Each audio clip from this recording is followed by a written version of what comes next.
16ஆம் அதிகாரம். அதன் பின்பு அவன் தெர்பைக்கும் லீஸ்திராவுக்கும் போனான்.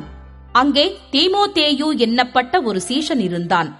அவன் தாய் விசுவாசமுள்ள யூத ஸ்திரீ, அவன் தகப்பன் கிரேக்கன். அவன் லீஸ்திராவிலும் இகோனியாவிலும் உள்ள சகோதரராலே நற்சாட்சி பெற்றவனாயிருந்தான். அவனை பவுல் தன்னுடனே கூட்டிக் கொண்டு போக வேண்டுமென்று விரும்பி, அவனுடைய தகப்பன் கிரேக்கன் என்று அவ்விடங்களில் இருக்கும் யூதர்கள் எல்லாரும் அறிந்திருந்தபடியால் அவர்கள் நிமித்தம் அவனுக்கு விருத்த சேதனம் பண்ணினான். அவர்கள் பட்டணங்கள் தோறும் போகையில் எருசலேமில் இருக்கும் அப்போஸ்தலராலும் மூப்பராலும் விதிக்கப்பட்ட சட்டங்களை கைக்கொள்ளும்படி அவர்களுக்கு ஒப்புவித்தார்கள். அதனாலே சபைகள் விசுவாசத்தில் ஸ்திரப்பட்டு நாளுக்கு நாள் பெருகின. அவர்கள் பிரிகியா கலாத்தியா நாடுகளை கடந்து போனபோது ஆசியாவிலே வசனத்தை சொல்லாதபடிக்கு பரிசுத்த ஆவியினாலே தடை பண்ணப்பட்டு மீசியா தேசமட்டும் வந்து பித்தினியா நாட்டுக்குப் போக பிரயத்தனம் பண்ணினார்கள். ஆவியானவரோ அவர்களை போகவொட்டாதிருந்தார். அப்பொழுது அவர்கள் மீசியா பக்கமாய்ப்போய் துரோவாவுக்கு வந்தார்கள்.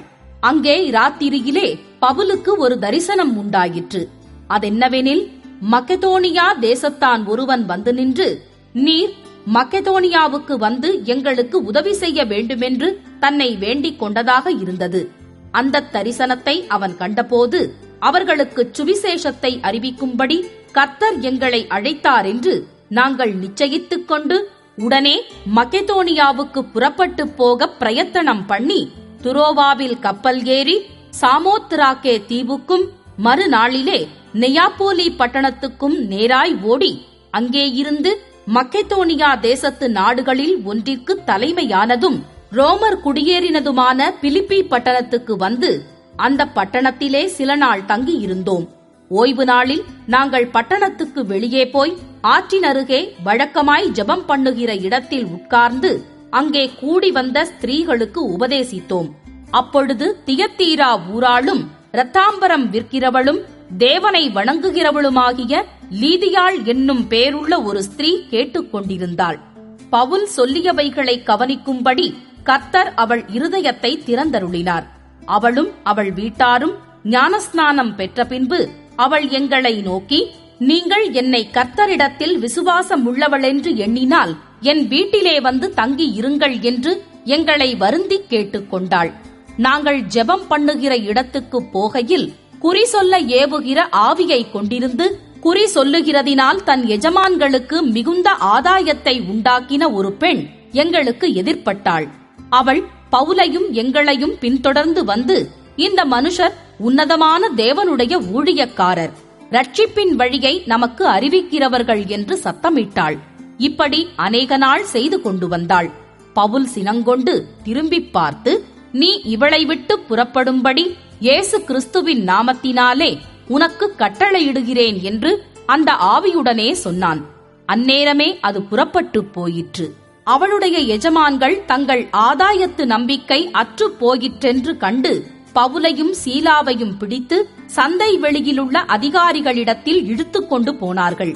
அவர்களை அதிகாரிகளிடத்தில் ஒப்புவித்து, யூதர்களாகிய இந்த மனுஷர் நம்முடைய பட்டணத்தில் கலகம் பண்ணி ரோமராகிய நாம் ஏற்றுக்கொள்ளவும் அனுசரிக்கவும் தகாத முறைமைகளை போதிக்கிறார்கள் என்றார்கள்.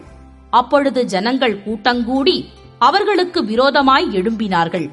அதிகாரிகள் அவர்கள் வஸ்திரங்களை கிழித்து போடவும் அவர்களை அடிக்கவும் சொல்லி அவர்களை அநேக அடி அடித்த பின்பு சிறைச்சாலையிலே வைத்து அவர்களை பத்திரமாய் காக்கும்படி சிறைச்சாலைக்காரனுக்கு கட்டளையிட்டார்கள். அவன் இப்படிப்பட்ட கட்டளையை பெற்று அவர்களை உட்காவல் அறையிலே அடைத்து அவர்கள் கால்களை தொழுமரத்தில் மாட்டி வைத்தான். நடுராத்திரியிலே பவுலும் சீலாவும் ஜெபம் பண்ணி தேவனை துதித்து பாடினார்கள். காவலில் வைக்கப்பட்டவர்கள் அதை கேட்டுக்கொண்டிருந்தார்கள். சடுதியிலே சிறைச்சாலையின் அஸ்திபாரங்கள் அசையும்படியாக பூமி மிகவும் அதிர்ந்தது. உடனே கதவுகளெல்லாம் திறவுண்டது. எல்லாருடைய கட்டுகளும் கழன்று போயிற்று.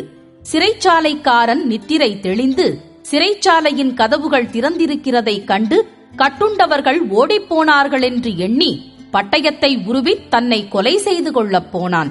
பவுல் மிகுந்த சத்தமிட்டு, நீ உனக்கு கெடுதி ஒன்றும் செய்து கொள்ளாதே, நாங்கள் எல்லாரும் இங்கேதான் இருக்கிறோம் என்றான்.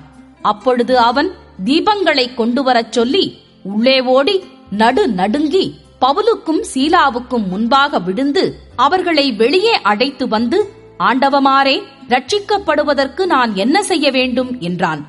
அதற்கு அவர்கள், கர்த்தராகிய இயேசு கிறிஸ்துவை விசுவாசி, அப்பொழுது நீயும் உன் வீட்டாரும் ரட்சிக்கப்படுவீர்கள் என்று சொல்லி அவனுக்கும் அவன் வீட்டிலிருந்த யாவருக்கும் கர்த்தருடைய வசனத்தை போதித்தார்கள்.